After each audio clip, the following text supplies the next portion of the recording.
Donc, bonjour Saline. Bonjour Jacques. Alors, pour les premières, bon, qu'est-ce que vous diriez en départ, comme ça, qu'est-ce que l'astrologie chinoise, en quoi elle est différente de l'astrologie française, occidentale, dans les grandes lignes? Alors, l'astrologie chinoise, elle est basée sur le calendrier solaire. Donc, elle est différente des autres astrologies par son point de vue. En fait, on observe les mêmes astres, mais on a une autre façon de voir ça. On le traduit sous forme de 4 piliers, qu'on appelle aussi les 4 piliers de la destinée. Alors, je vais vous montrer une petite feuille. J'ai établi un petit tableau comme ça, sur lequel je traduis la date de naissance d'une personne sous forme de 4 piliers. Le pilier de l'année, le pilier du mois, le pilier du jour et le pilier de l'heure. Et avec ces 4 piliers, je mets 2 caractères dedans, ce qui donne un total de 8 caractères. Et donc l'astrologie que je pratique, ça s'appelle le Ba-Zi. Le Ba-Zi, ça veut dire 8 caractères en chinois. Vous mettez des caractères. Ces caractères, ça fait penser un peu au Yiki, c'est pareil, mais c'est pas. Ce sont des caractères chinois en fait, voilà. Parce qu'on ne parle pas de mots, on parle de caractères. Et donc là, c'est un exemple des énergies d'hier, où là, par exemple, on a l'année du tigre, le mois du coq, le jour du chien et l'heure du coq. J'avais pris une heure au hasard. Alors c'est comme ça qu'on pratique en Chine? Oui. C'est vraiment l'astrologie chinoise authentique. Oui. En fait, en Chine, il y a 2 types d'astrologie. L'astrologie plutôt yin et l'astrologie yang. C'est celle qu'on pratique le plus. Et elle s'appelle le Ba-Zi. Et donc, l'idée, c'est grâce à ces caractères, je peux établir la cartographie d'une personne, de son énergie. On peut voir sa personnalité, on peut comprendre comment elle fonctionne, connaître son profil énergétique. Et l'idée, c'est que cet outil-là nous permet de travailler sur le développement personnel. Donc vous traduisez les informations heure, jour, etc. par des caractères. Oui, par des caractères. Et ces caractères-là, en fait, représentent des animaux du zodiaque chinois. On les connaît bien, ceux-là. Oui, on les connaît. Ils ont été connus pour. On les connaît assez bien, ces animaux. Oui. Comme le rat, le cochon. Exactement. Là, cette année, en 2022, on est l'année du tigre. L'année prochaine, c'est l'année du lapin. Oui. Et donc, c'est un cycle de 12 ans. Jupitérien. Voilà. Et ce cycle-là, on le retrouve aussi au niveau des mois. Donc, il y a des mois avec ces mêmes animaux. Et c'est pareil pour les jours et pour les heures. C'est pour ça qu'on a non pas un seul animal, mais 4 animaux dans notre thème astrologique chinois. Donc là, ce sont des animaux. Et au-dessus, ce qu'on voit là, ce sont ce qu'on appelle des trous célestes. Ce sont les 5 éléments en version yin et yang. Donc ça y est, les 5 éléments.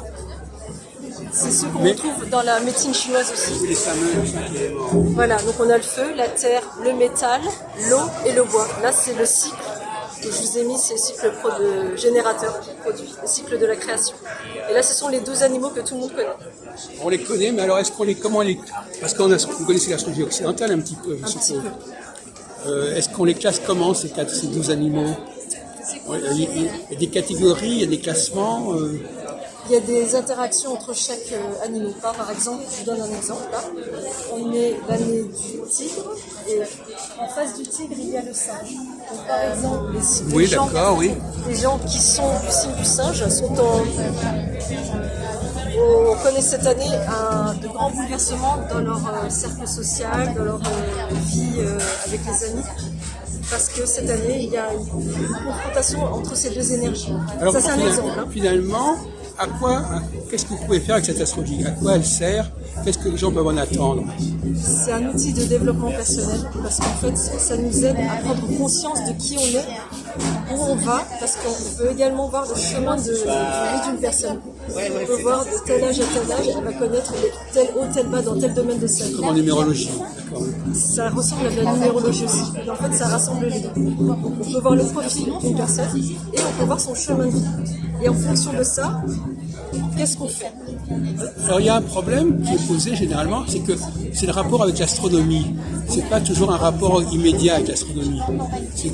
On parle de cycles, de systèmes qui existent, mais qui ne sont pas directement à la base des données astronomiques, en quelque sorte. C'est-à-dire par exemple, est-ce qu'on regarde les éphémérides, par exemple? D'accord. Est-ce qu'on regardait les positions planétaires du moment, de la naissance? on a l'impression que c'est une tradition qui est très ancienne, mais qui présente des cycles qui ne sont pas, dont on ne connaît pas le fondement, en quelque sorte. Alors en fait, c'est basé sur un calendrier qu'on appelle le calendrier des 10 000 ans. Alors c'est une façon de parler. C'est peut-être plus de 10 000 ans, mais on pratique cette astrologie depuis plusieurs millénaires.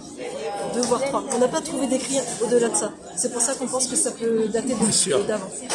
Et en fait, ça a été vraiment mis en avant à partir du moment où un empereur qui était trop connu, l'empereur Jaune, a mis en place, a fait venir des astronomes de tout point, de l'Occident, de l'Orient, à confronter les données et même fait appel à... C'était quand ça déjà? Ouh là là, ça c'est dans l'histoire.